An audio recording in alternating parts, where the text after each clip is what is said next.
다니엘을 마치면서 말씀을 다니엘서를 한번 돌아보게 되었습니다. 다니엘을 생각하면 무엇이 가장 기억에 남습니까? 다윗을 생각하면 무엇이 가장 기억에 남습니까? 골리앗을 이긴 사건이 어릴 때 기억에 많이 남았습니다.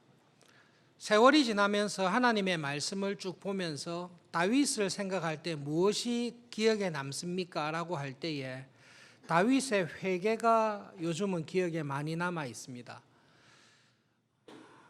다윗이 골리앗을 이긴 것도 하나님의 일입니다.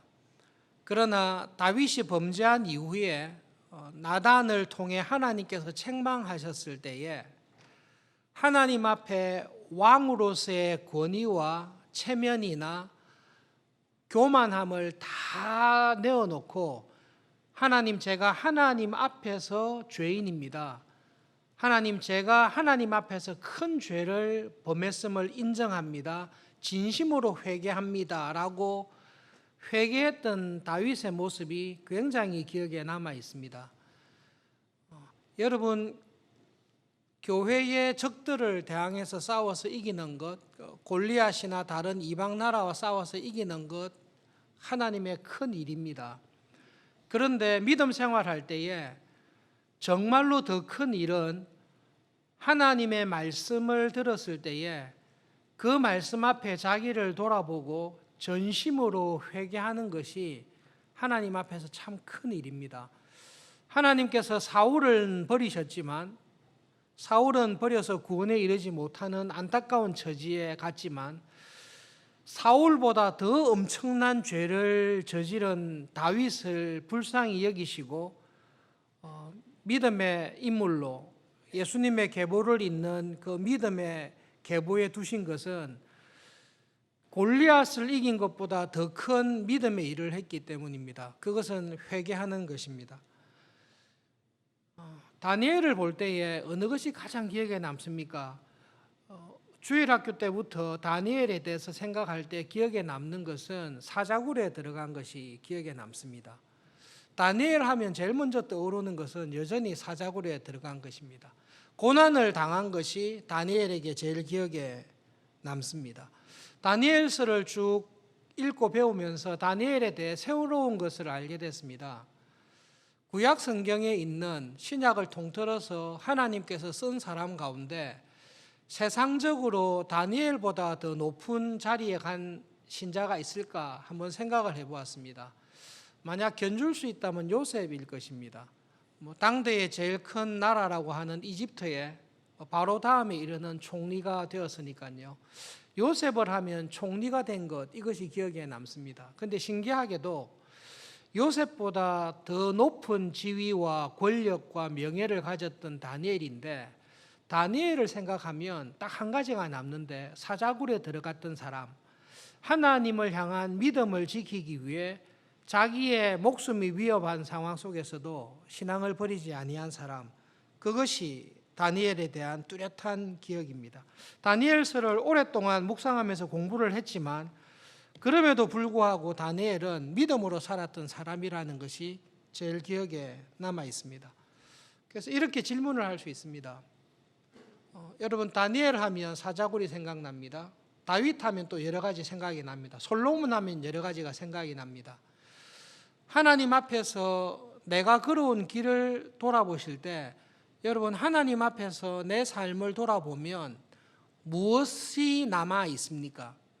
하나님 앞에서 내 삶을 돌아볼 때에 내가 자랑할 수 있는, 하나님 앞에 내어놓을 수 있는 것이 있다면 무엇입니까? 그렇게 물었을 때에 어떤 것이 여러분 앞에 남아 있습니까? 다니엘이 살았던 시대가 종말의 시대와 똑같습니다. 요한계시록에서 이야기하는 종말의 때, 그리고 성경에서 말하는 예수님의 초림과 재림 사이가 종말의 때인데 이때는 하나님에 대한 개념이 없습니다. 하나님을 믿지 않습니다. 그리고 세상에서 약속하는 번영이나 행복을 더 추구하면서 살아갑니다. 그런 구약의 종말의 시대를 대표적으로 살았던 다니엘이 다니엘서를 통해 하나님에 대해서 또 믿음으로 살아가는 우리에 대해서 교훈해 주는 내용이 있습니다. 1장과 12장이 처음이자 끝인데요. 다니엘을 통해 하나님께서 주시는 모든 핵심은 나의 삶의 모든 것이 하나님의 은혜입니다 라는 말씀입니다. 그리고 내가 어느 곳에서 어떤 모습으로 살든지 나를 주장하는 것은 하나님의 은혜입니다. 믿음으로 살아가는 사람을 하나님께서는 넉넉한 은혜로 붙잡아 주시고 항상 은혜로 갚아 주십니다. 그것이 다니엘이 우리를 통해 하는 신앙의 고백입니다. 그리고 다니엘의 삶을 통해 하나님께서 우리에게 주시는 하나님의 확실한 도전입니다. 다니엘을 보시면 굉장히 어려운 시기를 살았습니다. 인생에 어려운 때가 있었던 사람이 아니라 태어나서 죽을 때까지 어려운 가운데 살았습니다. 다니엘서를 시작하면서 다니엘은 1장 2절에 이렇게 이야기합니다. 여호야김 3년에 이방왕 바벨론 왕 느부갓네살이 예루살렘을 침공했습니다. 그리고 여호야김 왕과 하나님 나라의 왕과 하나님을 예배하는 성전의 기물들이 전리품으로 잡혀가게 되었습니다. 그런데 이렇게 하신 분이 하나님이십니다. 그렇게 다니엘은 고백하고 있습니다. 2절에 주께서 하나님께서 그의 손에 우리를 넘겨주셨습니다. 포로로 잡혀가지 않았으면 다니엘은 왕족으로 혹은 귀족으로 하나님을 예배하는 예루살렘에서 평생을 살았을 것입니다. 그런데 고국을 떠나서 이방 왕을 평생 섬기는 포로로 살게 되었습니다. 이것이 하나님의 뜻이었다라고 이야기를 하고 있습니다. 여러분, 믿음으로 살아갈 때에 왜 나보다 더 안정되고 행복하게 살아가는 사람이 있는데 내 삶은 왜 이렇게 어려운가? 다른 사람은 건강하게 살고 좋은 부모님 밑에서 좋은 가정 환경 속에서 살아가는데 왜 나는 어려운 가정에서 어려운 형편 속에서 살아가게 되었을까 고민할 때가 있습니다. 다니엘이 그러한 고통과 의심을 했던 사람입니다. 그러면서 다니엘은 다니엘서를 쓰면서 이렇게 고백합니다. 나에게 일어났던 모든 슬픔과 어려움과 환난은 하나님께서 나에게 허락하신 일이었습니다. 하나님께서 나를 포로가 되도록 하시고 하나님께서 이방왕을 섬기도록 나를 넘겼습니다. 평생을 우상숭배가 가득한 나라에서 평생을 하나님의 나라를 멸망시킨 왕을 섬기며 살아가도록 하신 것은 하나님의 뜻이었습니다. 그렇게 이야기를 하고 있습니다. 그러면서 다니엘은 우리들에게 분명하게 도전을 하고 있습니다. 내가 예루살렘에 사느냐, 바벨론에 사느냐, 내가 귀족으로 사느냐, 포로로 사느냐, 내가 건강하고 행복하게 사느냐, 어렵고 가난하게 사느냐, 그것이 그렇게 핵심적이지는 않습니다. 오히려 믿음으로 살아가는 우리에게 중요한 것은 내가 어느 곳에 있느냐가 아니라 하나님을 믿는 믿음으로 살아가느냐가 훨씬 중요합니다. 다니엘처럼 포로로 잡혀가지 않고 예루살렘에 남아 있었던 사람들은 다니엘보다 믿음 생활을 잘하지 못했습니다. 오히려 믿음 생활을 하기 가장 불가능한 곳에 가 살았던 다니엘이 그 시대에 어떻게 보면 참된 하나님의 백성으로 참 믿음의 사람으로 살았습니다. 다니엘서에서 1장부터 끝장까지 하는 말씀은 그 말씀입니다. 우리는 여러 가지로 핑계댈 수 있습니다. 하나님, 가정이 어렵습니다. 경제가 어렵습니다. 지금은 교회에 대한 평판이 좋지 않습니다. 믿음으로 사는 것이 어렵습니다. 다니엘보다 어렵습니까? 다 어렵습니다.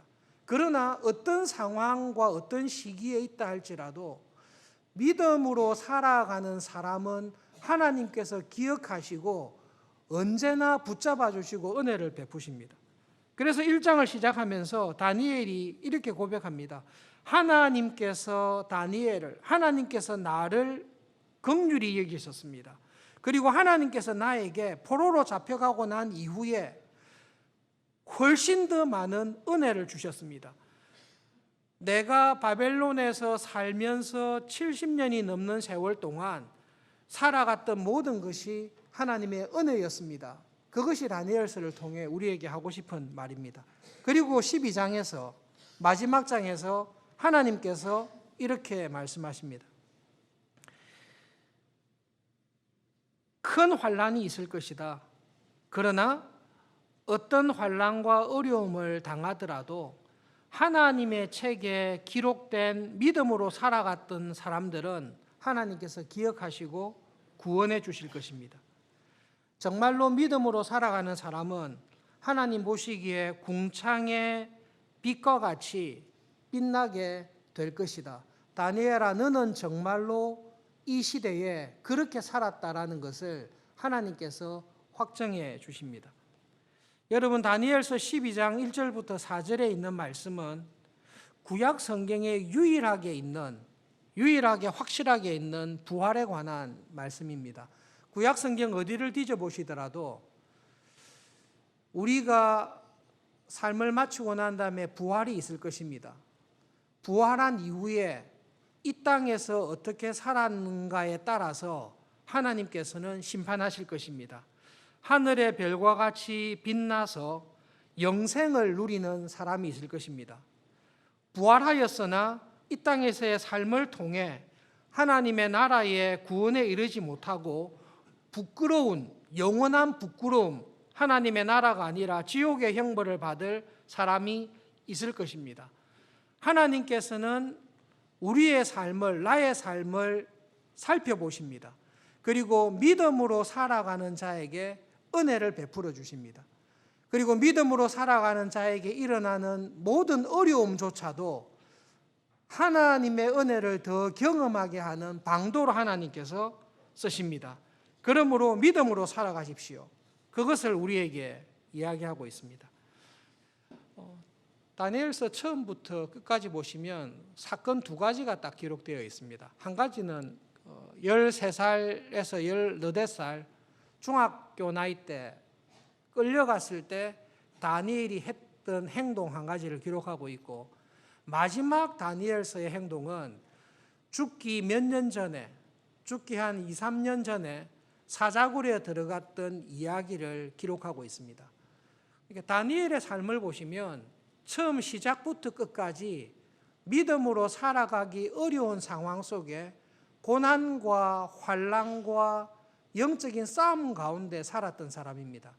그런데 그 두 가지 사건을 딱 기록하면서 비슷한 시기에 믿음 생활하고 있는 우리에게 주는 교훈은 확실합니다. 임금님의 말씀에 순종하면 모든 것이 보장됩니다. 생명도 없고 확실한 미래도 보장되고 대제국의 유명한 행복한 사람으로 부귀영화를 누리며 살아갈 수 있습니다. 조건은 느부갓네살의 말을 듣는 것입니다. 믿음으로 살아가는 사람이 빠지기 쉬운 시험이 있는데요, 내 인생을 결정할 사람이 내 위에 있는 상관이라고 느껴질 때가 있습니다. 직장의 상사나 혹은 내 인생에 있어서 중요한 결정을 해줄 어떤 사람이 있습니다. 그 사람과 충돌하게 될 경우에 내 인생이 어려워질 것이라는 생각이 우리에게는 항상 있습니다. 다니엘은 우리에게 무엇을 말씀하시는가 하면, 내 인생의 성공과 실패, 내 삶이 하나님 앞에서 값진 삶이 될지 세상과 함께 헛되게 될지는 믿음으로 사는가에 따라서 달려 있습니다. 여러분, 믿음으로 살아가는 일에 어릴 때부터 힘을 다해서 믿음으로 살아가는 일에 수고하고 영적으로 싸우셔야 됩니다. 중고등학교 때 믿음으로 싸워야 될 영적인 싸움이 있습니다. 대학과 청년 시절에 결혼하고 난 이후에 노년이 되었어도 믿음으로 내가 싸워야 될 싸움이 있습니다. 믿음으로 살아가는 사람은 어떤 상황에 있든지 그리고 어떤 형편에 있든지 핑계를 대지 않습니다. 포로로 잡혀갔을 때 다니엘이 할 수 있는 영적인 싸움은 왕이 주는 음식을 먹고 바벨론의 문화에 동화될 것인가, 아니면 왕따를 당하거나 여러 가지 위험이 있음에도 불구하고 내가 비록 바벨론 땅에서 살고 있고 이방 왕을 섬기는 상황에 살도록 하나님께서 두셨지만, 내가 비록 이 세상에서 이 문화 속에 살지만 하나님을 믿는 믿음으로 살아가고 하나님의 백성으로 살아가는 것을 놓치지 않아야 되겠다, 그것을 결심한 것입니다. 그리고 이 작은 결심을 지키기 위해서 자기로서 할 수 있는 최선의 일을 다하면서 하나님의 은혜를 구하는 것입니다. 그렇게 할 때에 다니엘이 우리에게 고백하는 것은, 하나님께서 그런 믿음으로 하나님의 은혜를 구하며 살아갈 때에 넉넉하게 도와주시더라. 그러므로 어떤 상황에 있든지 믿음으로 살아가십시오. 그것을 우리에게 권하고 있습니다. 그렇게 한 70년이 지났습니다. 굉장히 심각한 문제가 벌어졌습니다. 이거는 지위나 명예나 재산뿐만 아니라 자기의 목숨까지도 확실하게 잃어버릴 수밖에 없는 시험이 딱 들어왔습니다. 타협할 수 있습니다. 충분히 타협할 수 있습니다. 그런데 다니엘은 하나의 나무의 결이 하나로 쭉 가듯이 다니엘은 한결같이 살았던 사람입니다. 처음에 13살의 나이 때 이런 시험이 왔을 때 어떻게 했을까? 우리는 알 수 없지만, 함부로 판단할 수 없지만, 매일매일 믿음으로 살아가는 일이 습관이 되고 하나님의 말씀을 듣고 순종하며 살아가는 일에 자기의 마음을 다 들인 사람이 그 시험을 마지막으로 테스트하는 사자굴을 앞에 딱 놓았을 때에 이 사람은 흔들리지 않습니다. 그래서 다니엘이 하는 고백은 이것입니다. 내가 이 세상 살면서 가장 귀중한 것은 하나님의 말씀을 듣고 그 말씀에 순종하며 사는 것입니다. 하나님 나라의 백성답게 살아가는 것이 저에게 가장 귀중합니다. 저는 하나님의 말씀을 듣는 것이 가장 높은 지위에 올라가는 것보다, 하나님의 말씀에 순종하는 기쁨이 세상에서의 부귀와 권력과 영화를 누리는 것보다 저에게는 더 좋습니다. 하나님 외에 예수님의 말씀을 따라 믿음으로 살아가는 것보다 저에게 더 귀한 것은 없습니다. 이 신앙의 고백이 한결같이 있는 사람이 다니엘입니다.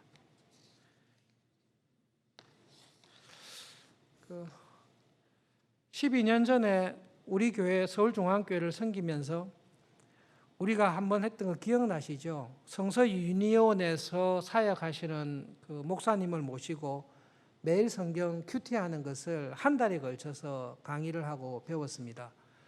그리고 소그룹 모임에서 매일 성경을 통해 묵상하며 기도하는 것들에 대해서 우리가 꾸준히 강조했습니다. 신방을 하면서 발견하는 게 있는데요.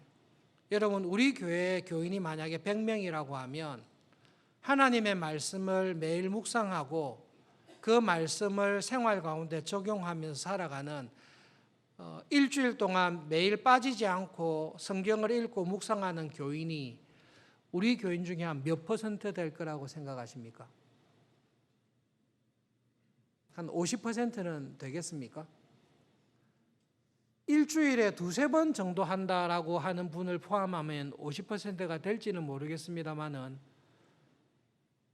매일 하나님의 말씀을 묵상하고 말씀을 적용하며 순종하면서 살아가는 교인이, 여러분 정말로 우리 교회에 매일 말씀을 묵상하고 기도하고 하나님의 말씀대로 살려고 하는 교인이 몇 퍼센트 되겠습니까? 어릴 때부터 쭉 자라면서 교회에서 들었던 이야기가 있습니다.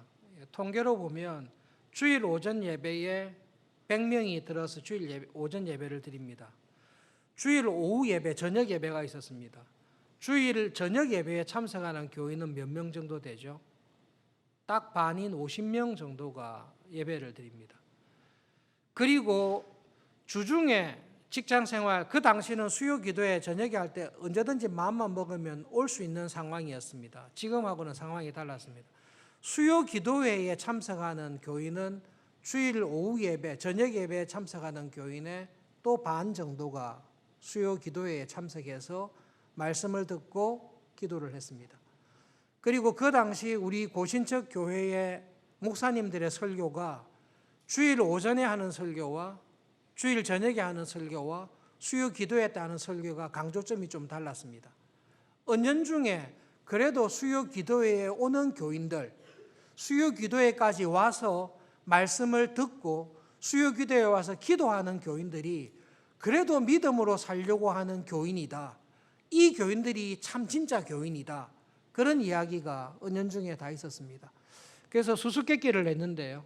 예수님께서 재림하시면 언제 재림하신다고 교회에서 배우셨습니까? 예수님께서는 비 오고 추운 수요일 저녁에 재림하신다고 우리는 배웠습니다.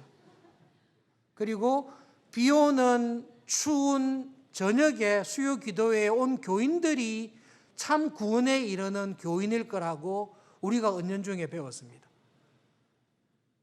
한국 교회는 80년대 이후로 세상의 풍조와 문화에 많이 휩쓸려져서 처음에 가지고 있었던 경건의 능력과 경건의 모양을 많이 상실했습니다. 그래서 우리는 전부 다 어떤 익스큐즈를 하기로 했는가 하면 주일 예배에 참석하기만 하면 말씀을 듣고 기도만 하기만 하면 다 참된 신앙인일 것이고 구원에 이르는 믿음을 가진 사람일 것이다라고 은연중에 다 인정해 주기로 우리는 그렇게 했습니다. 그런 교회의 흐름과 문화에 대해서 염려하는 분들이 계속 목소리를 냈습니다. 그것은 값싼 은혜입니다. 그것은 값싼 은혜입니다. 정말로 믿음으로 살아가는 사람은 그런 사람들이 아닙니다. 믿음으로 살아가는 사람은 어떤 상황에 어떤 처지에 있든지 하나님의 말씀에 귀를 기울이는 사람입니다. 그리고 그 말씀대로 살지 못하는 자신을 안타까워하며 말씀대로 살아갈 수 있도록 몸부림치며 기도하는 사람입니다. 그리고 그 기도를 통해 하나님께서 죄를 이기게 하시고 믿음으로 살아가는 용기를 주셔서 믿음으로 살게 하셨습니다. 더 신기한 것은 불가능한 상황에서 하나님의 말씀을 믿고 믿음으로 순종했더니 예상하지 못했던 하나님의 은혜로 말미암아 내 삶이 변화되는 것을, 나의 삶이 불가능한 상황 속에서 형통하게 되는 것을 경험하는 그것이 믿음을 가진, 참 믿음을 가진 신자의 삶입니다. 초등학교 때부터 중고등학교 때, 대학교 때 교회의 부흥회나 간증을 들어보시면 여러 가지 위험한 부분도 있지만요, 한 가지 분명한 것은 그래도 그 시절에는 말씀을 듣고 믿음으로 살고 그 믿음으로 살아가는 나를 찾아오셔서 하나님께서 은혜를 주시고 긍휼을 주시고 이런 기적이 주셨습니다라는 간증이 살아있었던 교회였습니다. 다니엘이 우리에게 고백하고 도전하는 것은 그것입니다. 믿음으로 사는 것이 불가능한 상황에 있습니다.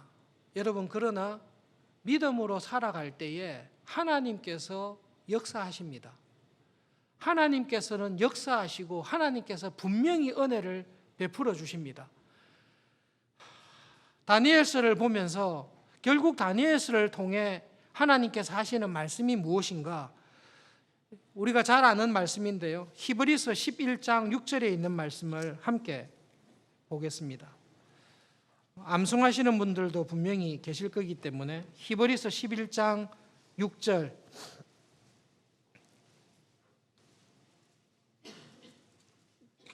함께 읽겠습니다. 히브리서 11장 6절 믿음이 없이는 하나님을 기쁘시게 하지 못하나니 하나님께 나아가는 자는 반드시 그가 계신 것과 또한 그가 자기를 찾는 자들에게 상 주시는 이심을 믿어야 할지니라.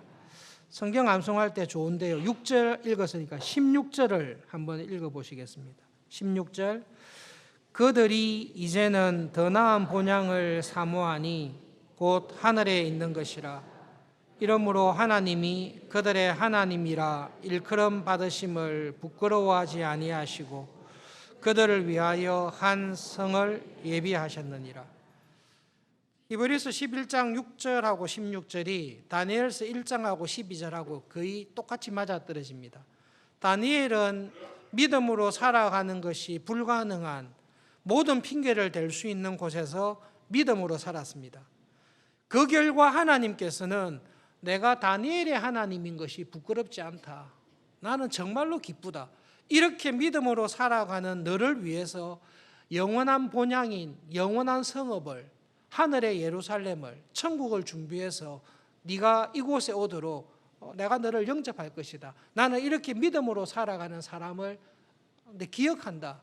그 이야기를 하고 있습니다. 믿음으로 살았습니다. 우리도 믿음으로 살고 있습니다. 우리가 믿음으로 살아야 될 때에 다니엘은, 성경은 우리에게 두 가지를 꼭 믿어야 된다라고 말씀하십니다. 11장 6절에 있습니다. 무엇을 믿어야 됩니까? 첫째, 하나님께서 계신 것을, 하나님께서 살아 계신 것을 믿으셔야 합니다. 바벨론으로 포로로 잡혀갔습니다. 하나님은 바벨론에 살아 계십니까? 바벨론에서는 죽어 있습니까? 하나님께서는 예루살렘에서도 살아 계시고 하나님께서는 같은 하나님께서 바벨론에도 살아 계십니다. 하나님께서는 주일날 예배드리는 이 자리에 살아 계십니다. 하나님께서는 내가 일주일 동안 세상에서 살아갈 때에 내가 있는 모든 곳에 하나님은 살아 계십니다. 내가 가는 직장에 갔습니다. 내가 있는 일터에 갔습니다. 나의 성공과 실패를 주장하는 듯이 보이는 느부갓네살 왕이 있습니다. 내 인생을 결정할 만한 황관장이 있습니다. 저 사람에게 잘못 보이면 모든 것이 안 될 것과 같은 세상에 강력한 세력이 있습니다. 믿음이 있는 사람은 하나님께서 내가 있는 곳에 계실 뿐만 아니라 내 위에 있는, 내 주위에 있는 모든 사람들도 하나님께서 주관하시고 통치한다는 것을 정말로 믿고 고백합니다.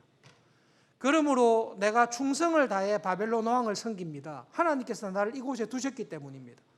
하나님께서 나를 두신 직장에서 하나님께서 내 곁에 두신 사람과 함께 그들과 함께 일을 합니다. 그러나 바벨론 왕을 섬기지만 나는 하나님 나라의 백성인 것을, 믿음으로 살아야 할 것을 놓치지 않습니다. 왜냐하면 이 모든 것을 하나님께서 주장하시는 것을 믿기 때문입니다. 그래서 하루하루 믿음의 선한 싸움을 싸웁니다. 그리고 한 가지 더 믿음이 있습니다. 하나님이 어느 곳에 함께 계실 뿐만 아니라 그 하나님을 찾으면서 살아가는 교인, 내가 이곳에서 믿음으로 살아야 되겠다. 하나님의 말씀을 찾고 하나님의 뜻을 찾고 하나님의 뜻이 이루어지도록 믿음으로 살아가는 사람에게 하나님께서는 상 주시기를 기뻐하시는 하나님이신 것을 믿어야 됩니다. 다니엘서를 마치면서 죽기 전에 하나님께서 다니엘에게 구약 성경에서 유일하게 정확하게 부활에 관하여 이야기를 하십니다. 모든 사람이 다 죽을 것이다. 그러나 땅의 티끌 가운데 죽었던 모든 사람들이 다 일어날 것이다. 그리고 그들을 하나님께서 그들의 행위에 따라, 그들의 믿음으로 살아온 삶에 따라 심판하고 판단할 것입니다. 그리고 양과 염소를 나누듯이 두 부류로 딱 나누십니다. 하나님이 계시는 영원한 생명에 참여할 자들을 고르시고 그 나라에 들어가지 못하고 하나님의 나라에, 천국에 이르지 못하는 지옥의 형벌을 받을 수밖에 없는 부끄러운 곳으로 들어갈 것에 대해서 하나님께서는 둘로 딱 나누십니다. 주일학교 때 자라면서 믿음으로 살기 위해서 고난당하는 부모님들과 교인들의 이야기를 항상 들으면서 자랐습니다. 제가 초등학교 때 제일 많이 들었던 것은 제사 지내는 거였습니다. 제사 지내는 걸로 인해서 돌박과 같이 저거는 믿음으로 인한 환난과 박해인데, 그때 저한테 신기했던 거는 저런 환난과 핍박을 어떻게 견딜 수 있냐, 견디는 분들이 진짜 대단했습니다. 근데 신기하게도 그때 그런 분들이 계셨습니다. 그리고 그런 분들을 향해 교회에서 전했던 중요한 메시지가 있습니다. 우리가 믿음으로 이 세상을 살아갈 때에 환난과 어려움을 당합니다.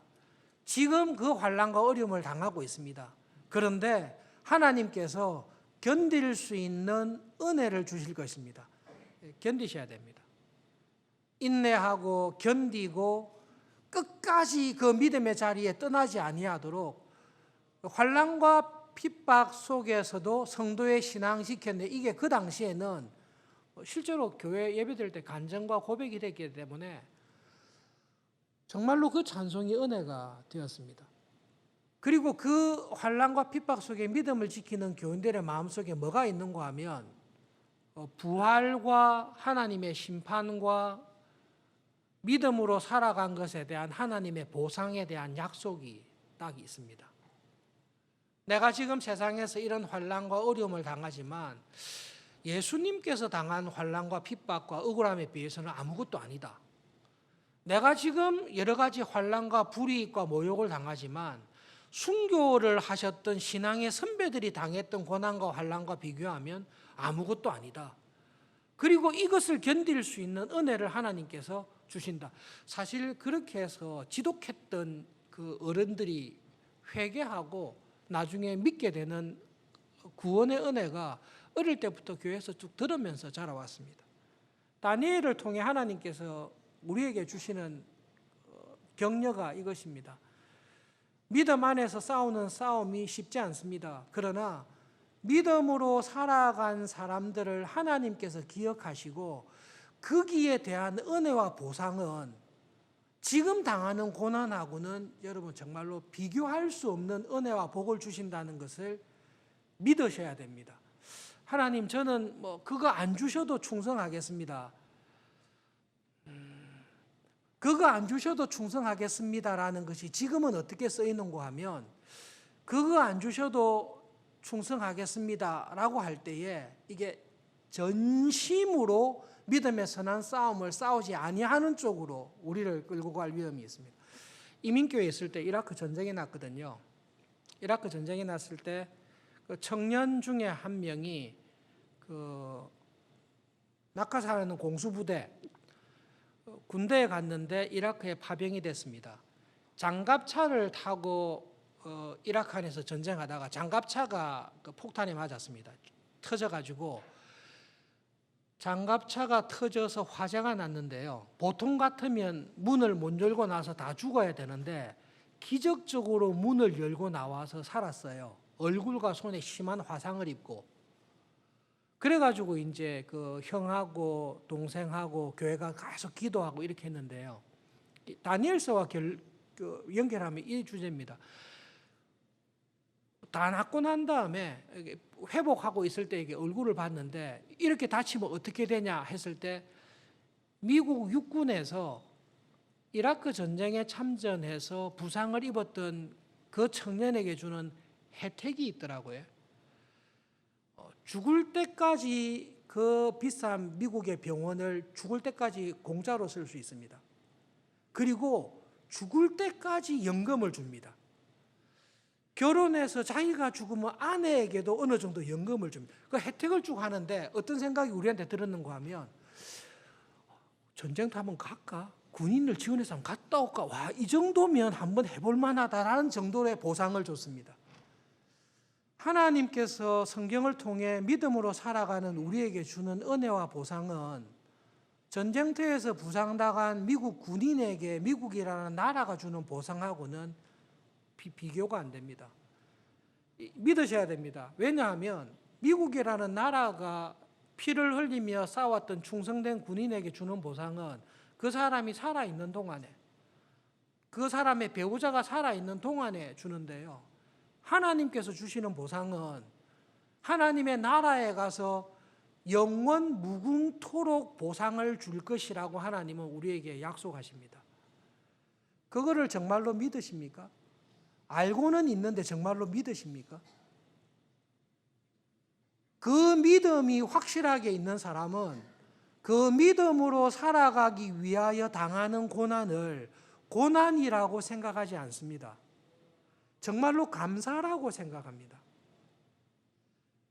놀랍게도 한국 교회의 초창기 때 60년대, 70년대에 한국 교회에 이런 믿음이 있었던 신앙의 선배들이 교회의 주류를 형성하고 있었습니다. 그래서 그분들의 삶에 살아계시고 믿음으로 살아가는 자들에게 영원한 상급으로 갚아주시는 하나님에 대한 은혜의 간정들이 교회를 든든하게 딱 이끌어 갔습니다. 우리 교회가 하나님 앞에서 참된 여러분 개혁교회든 장로교회든 침례교회든 오순절교회든 그 사실 다 이름은 필요 없고 말씀을 잘 알아들으십시오. 교단을 부정하지 전혀 아닙니다. 그런 게 필요 없고 참 교회는 참 신자는 특징이 있는데 하나님께서 살아계신다. 그리고 그 하나님은 내 삶의 모든 것을 은혜로 주관하신다. 그리고 믿음으로 살아가는 내 삶에 은혜 위에 은혜를 더 주기를 기뻐하신다라는 것을 믿고 알고 믿음으로 살아가는 사람이 진짜 교회입니다. 그러므로 여러분 이번 한 주간을 살아가실 때에 하나님의 말씀에 귀를 기울이시면서 살아가십시오. 요즘 그 하나님께 감사하는 것 중에 두 가지가 있는데요. 교회 집사님들께서 남자 집사님, 여자 집사님들께서 매일 저녁에 나오셔서 기도를 열심히 하십니다. 금요일날 철야기도만 주구장창 열심히 하다가 은혜 주셔서 매일 저녁에 나오셔서 기도하시는 교인들이 있습니다. 사실 우린 다 나와서 기도해야 됩니다. 그런데 그것이 불씨가 되어서 믿음으로 세상을 살아갈 수 있는 힘과 은혜는 말씀과 기도의 통로를 통해 주십니다. 기도가 살아있는 기도를 통해 하나님의 은혜를 경험하는 교회가 되면 참 좋겠습니다. 학사관에 있는 여학생 몇 명이 요즘 새벽 기도에 매일 나옵니다. 이뻐 죽겠습니다. 어떻게 한번 이렇게 밥을 사줄까? 아니면 불러서 이야기를 좀 해줄까? 진짜로 이쁩니다. 왜 이쁜고 하면 제가 보기에도 이쁜데요. 이야기해주고 싶어요.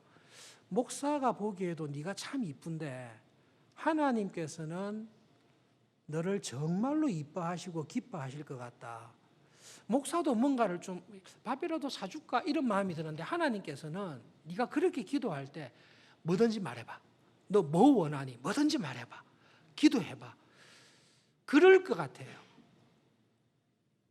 그렇게 하나님에 대한 기대, 하나님은 살아계시고 내 기도를 들으시고 내가 어중간하게 기도해도 하나님의 뜻대로 응답하시고 정말로 은혜로 갚아주실 하나님이라는 것을 경험하면서 살아갈 때에 이런 교인이, 이런 신자가 하나님의 나라에 이르는 구원에 이르는 믿음에 있습니다. 우리 교회가 그 믿음 안에 다 설 수 있으면 좋겠습니다. 나도 모르는 사이에 부지불식간에 가시밭과 같이 떨어졌구나. 지금 내 안에 욕심으로, 내 안에 욕망으로, 내 안에 있는 시험으로 핑계대고 구원에 이르지 못하는 하나님의 나라에 갈 수 없는 지옥의 형벌을 받을 수밖에 없는 이 시험과 유혹 가운데 계속 떨어져 있구나. 그것을 깨우쳐 주실 때마다 돌밭에 있는 돌을 다 제거하고 내 안에 있는 가시의 기운들을 다 잘라서 없애버리고 옥토와 같이 매주일 예배 때마다 정화되어서 여러분 이번 한 주간 살아가실 때 믿음으로 살아가는 수고와 믿음으로 살아가는 감격이 항상 있기를 진심으로 바랍니다. 기도하겠습니다.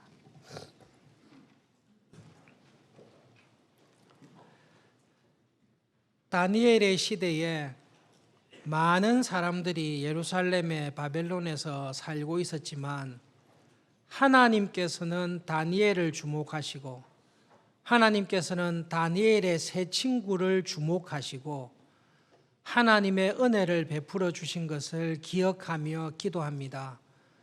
이 시대에 하나님께서 살펴보시는 다니엘과 같은 다니엘의 친구들과 같은 믿음의 사람이 되기를 진심으로 소원합니다.